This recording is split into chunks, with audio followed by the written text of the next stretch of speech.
old Marcus McCain, mate. It's an absolute bits over here. You gotta help me out, man. You gotta help me out. Don't worry, mate. We'll get this sorted. Just hit a couple of shots for me. Alright.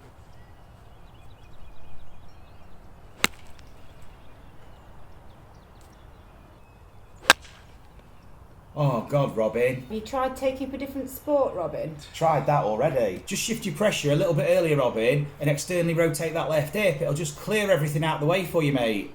Right.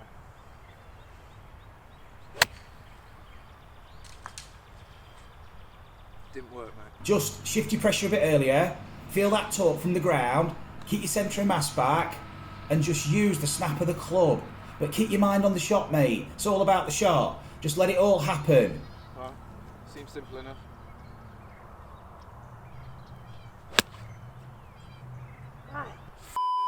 Well, Robin, have you tried keeping your head down and your left arm straight?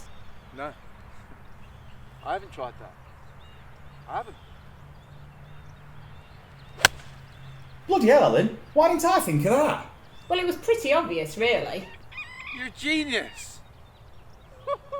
So in this video, we're going to look at the upper body movement. We're going to look at the kinematic sequence and how we can influence that. We know the GRF training exercise for your Bryson move improves the lower body function. We saw it make a dramatic change in how I loaded and unloaded and the timing of it, and the pressure movement through the feet, which ultimately resulted in more efficient forces. But how does that affect the upper body? So we're going to look at how it creates and transfers the angular momentum through the pelvis to the torso, through to the lead arm and the club. So I've got a 3D system on. I've got a sensor on my sternum, a sensor on the pelvis, one on the lead arm and one on the club. So we can track that angular velocity. We know it improves the lower body function, and now we're going to isolate and look at measuring the upper body, the torso, the lead arm and the club. So I'm going to do a pre and post test. So I'm going to hit a couple of shots, just cold now. Well, I've warmed up, hit a few shots. Then I'm going to do some of the exercises on the board, get a feel for that movement pattern.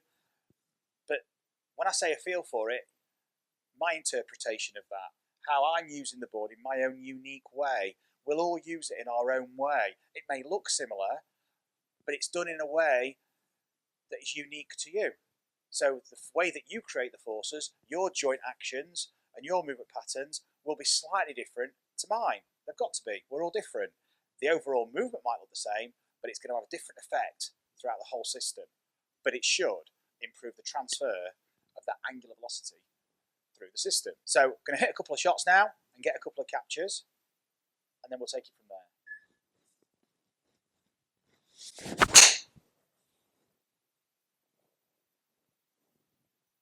So that was a good strike, caught it out the middle, really happy with that one. Did try to give it some stick, to be honest. So I'm going to go for a bit of a longer swing now, try and get that real crack at the end. And this is before we've done the exercises. I'm going to go for capture number 2, just waiting for the beep. There we go. Longer swing now, try and get one going.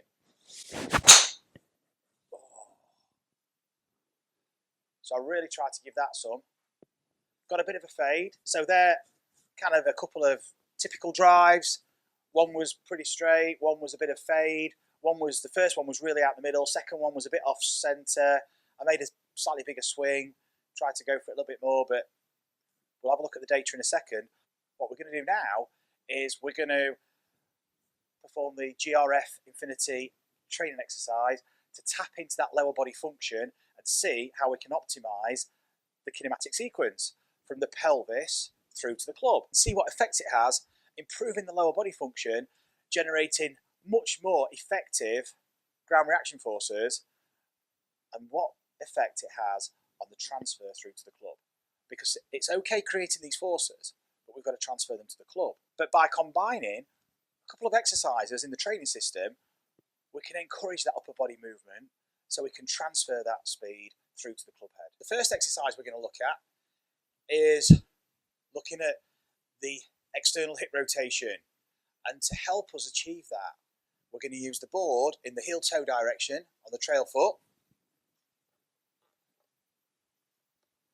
and the rotating disc under the lead foot, and there's a directional guide to help us to shift the pressure in the direction to help with propulsion.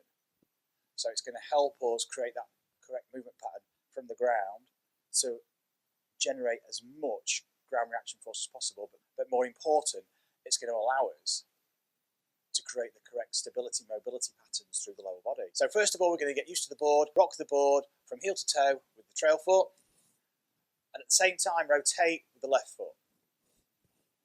We can see the movement it's creating with the pelvis. This exercise is all about going back to the ground. As soon as we remove the training system and sense our foot-ground interaction, it's something very different, and the patterns that emerge are also different. So it's when we go back to the ground and use that friction, the body reacts in a different way. It's the friction that triggers the movement response. What we're doing here is we're activating patterns. Patterns the body recognises because it uses these patterns in other primitive movements. It's going to get activated when we go back to the ground. So we make a few swings, just feeling the action.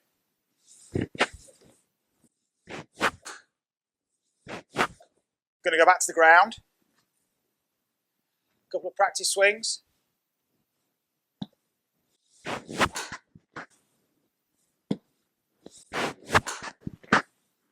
We're going to take a capture just after that exercise, just to get a sense of what's going to change just from doing that exercise.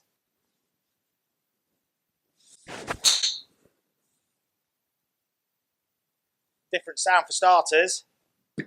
Very different sound. Going to take one more because I really like that one. While I've got that feeling, we're going to go for another shot.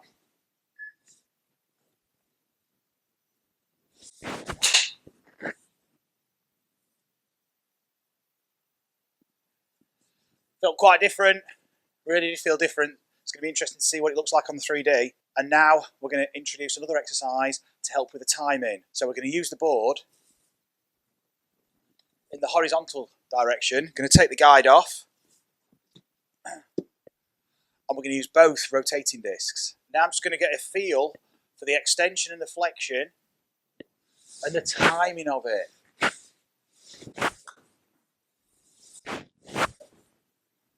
With an iron, we're releasing later.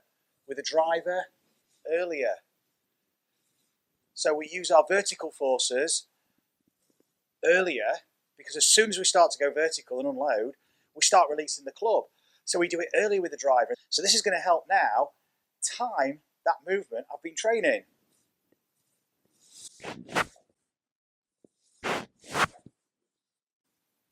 Cool. So now we'll retest and see how it affects the overall sequencing.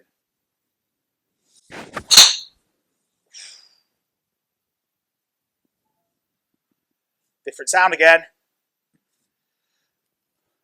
Sweet out the middle. Great flight. I want it another one now. I'm going to try that early vertical. That seemed to help. The load and then the early vertical.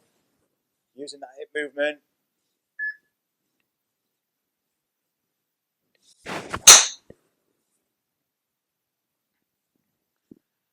Yeah, pretty happy with that one.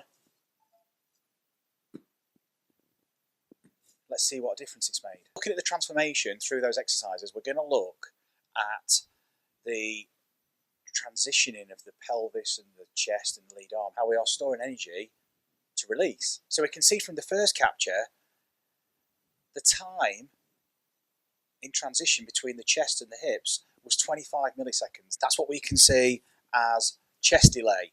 This is the time between the hips and the chest rotating, or pelvis if you like. That was 25 milliseconds in the first capture. We got a maximum separation between the pelvis and the chest of 49 degrees, and a spine load, which is X factor, what they call X factor stretch, which is the stretch that you create in the downswing. So we stretch, we separate the chest and the pelvis in the backswing. They create that X, if you like. They used to call it the X factor, but it's not particularly about that. That's really just kind of setting everything up for the X factor, what they call stretch. And it's really loading the spine, it's the pelvis rotating early and increasing that stretch, essentially stretching that TheraBand to let it go. So you're increasing that elastic recoil in the downswing. So from the first swing to the second swing, there was a bit of an increase, okay? What we noticed in that first one is that we were getting a big gain from the arm speed, 184%. This is how this 3D system measures it. I was getting a lot of speed from the arm, and the peak rotational speed of the golf club was 2,184 seconds. So we can see from this table, we've got a 25 millisecond separation in transition between the chest and the pelvis. We've got quite a big separation between the pelvis and the chest, 49 degrees,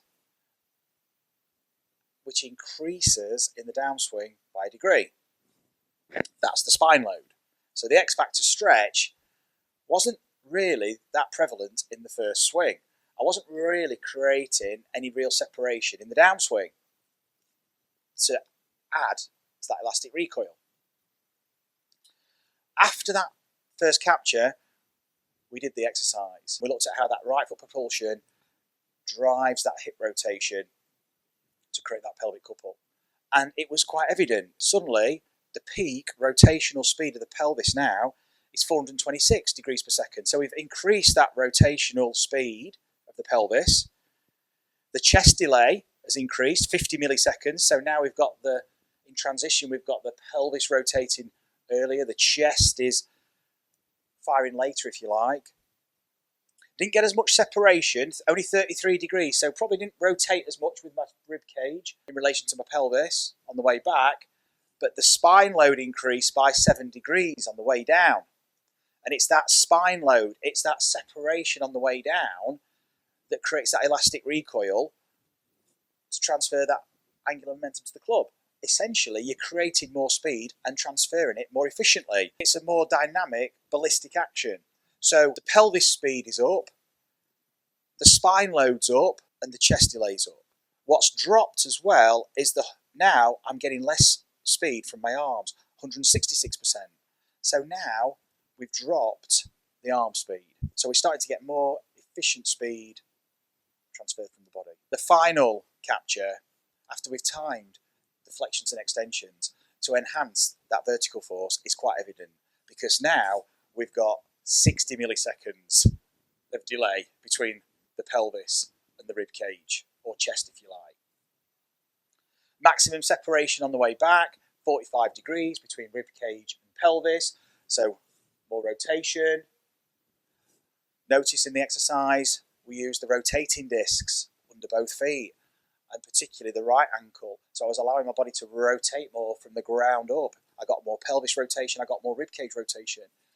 But more importantly, we got 10 degrees of separation. We got 10 degrees of spine load in the downswing. So in transition, not only did the pelvis go first, we got 60 millisecond delay between the rib cage, the pelvis has gone earlier, we've got a peak rotational speed now of 422 degrees per second. That's going up. So we're starting to get a lot more speed from the pelvis, a lot more active recoil from that stretch in the downswing, that spine load, and that transfers through to extra clubhead speed. We've got a peak rotational speed, clubhead speed if you like, of 2,264 degrees per second, as opposed to the first swing we made, which peaked out at 2,184.